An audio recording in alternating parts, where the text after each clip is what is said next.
ఒకటి అర్థమైంది ఇన్నేళ్ళ నాకు ఒక 20 years ఆఫ్ కెరియర్లో అర్థమైన విషయం ఏంటంటే హీరో అనేవాళ్ళు యంగ్గా కనిపించాలి, ఓ క్యారెక్టర్ యాక్టర్ అనేవాళ్ళు ఓల్డ్గా కనిపించాలి.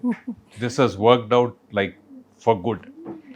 వాళ్ళు ఎంత ఓల్డ్గా కనిపించగలిగితే ఫ్లెక్సిబిలిటీ అంత ఉంది అని చెప్పి తీసుకుంటారు. హీరోలు ఎంత యంగ్గా ఉంటే అన్నేళ్ళు ఆ లెగసీ కానీ ఉంటుంది. నా దారుణం ఏంటంటే నేను హీరోని కాదు, ఓకే, బట్ ఏంటి అంటే నా స్కిన్ టోన్ కానీ ఇది కానీ it does not resemble entirely a character actor.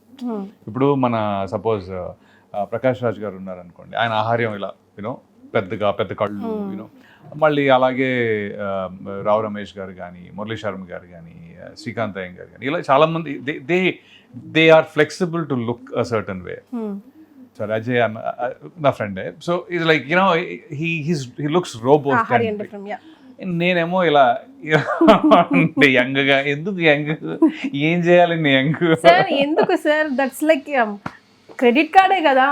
I don't know, I think ఇప్పటికి నా ప్రాబ్లం ఏంటంటే ఇప్పటికి ఏంటి అప్పటికి ఇలానే ఉన్నారు, ఎప్పటికీ ఇలానే ఉన్నారు అంటే, so they are not the direction డిపార్ట్మెంటో లేకపోతే మేకర్సో they are not able to transition me into other bigger roles.